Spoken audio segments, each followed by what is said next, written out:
साथीहरू सबैसे पहिले नमस्कार। हामी चाहिँ आज बिहानै नुहाइ धुवाइ गरेर यो भालेश्वर महादेवको दर्शन गर्ने भनेर चाहिँ बिहानै इनड्राइभ गरेर चाहिँ इनड्राइभ बोलायौँ। अनि इनड्राइभ आयो। अनि इनड्राइभ आइसकेपछि चाहिँ हामी इनड्राइभमा चढेर चाहिँ यो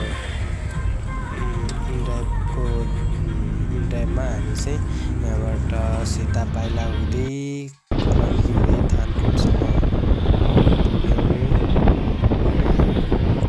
हामी चाहिँ समुद्रगिरी नगरपालिकाको थानकोट चेक पोस्टमा पुग्यौँ। अनि त्यहाँबाट चाहिँ हाइवेलाई छोडेर बिस्तारै अनि हामी हाइवे छोडेर माथि समुद्रगिरीको उता महादेव स्थान जाने बाटोमा गयौँ।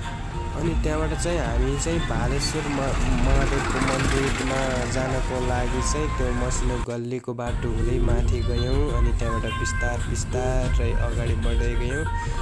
गाडीमा चाहिँ ड्राइभर दाइले चाहिँ एकदम राम्रो सङ पनि बजाउँदै लानुभएको थियो। अनि चाहिँ त्यो सङ सुन्दै यताउति हेर्दै हामी चाहिँ त्यो समुद्रगिरी केबल कारको लगभग नजिक पुग्यौँ।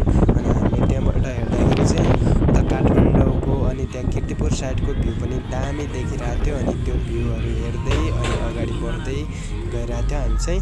अनि एकदम मनमा उत्सुकता थियो भालेश्वर महादेवको दर्शन गर्न र अनि मेनली चाहिँ भालेश्वर महादेवको दर्शन गर्न र अनि त्यहाँबाट केबल कार पनि आजसम्म चढेको थिएन म चाहिँ। अनि केबल कार नचढेको हुनाले चाहिँ केबल कारको अनुभव कस्तो होला भन्ने मनमा उत्सुकता थियो। अनि भालेश्वर महादेवको दर्शनप्रति पनि मलाई एकदम उत्सुकता जागेर आएको थियो। अनि कस्तो होला भनेर एकदम मनमा लड्डुहरू फुटाएर चाहिँ हामी त्यहाँबाट यो भालेश्वर महादेवको गेटतिर पुग्यौँ। अनि त्यो गेटबाट भित्र छिरेर चाहिँ हामी चाहिँ अब त्यो केबल कारको स्टेसनतिर पुग्यौँ। अनि त्यहाँ स्टेसन पुग्दा हामीले 3वटा टिकट लियौँ र 3वटा टिकट लिइसकेपछि हामी चाहिँ केबल कारभित्र गएर केबल कारमा बस्यौँ। बसिसकेपछि सबैले प्रार्थना गरे हाम्रो राम्रो होस् भनेर। अनि चाहिँ बाँकी चाहिँ हाम्रो अब शुभारम्भ भयो, हाम्रो केबल कारको यात्रा शुभारम्भ हो। त्यसको भिडियो चाहिँ हजुरहरूलाई एकछिन अर्को भिडियोमा चाहिँ हजुरहरूलाई दिनेछु, हाम्रो दोस्रो ब्लगमा।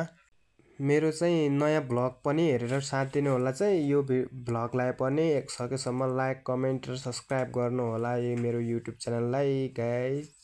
अर्को ब्लगमा भेटौँला। अब छिट्टै अर्को ब्लग पनि पार्ट 2 चाहिँ हाम्रो स्टेसनदेखि अर्को स्टेसनसम्मको छ। योलाई पनि हेरिदिनु होला गाइज। बाई।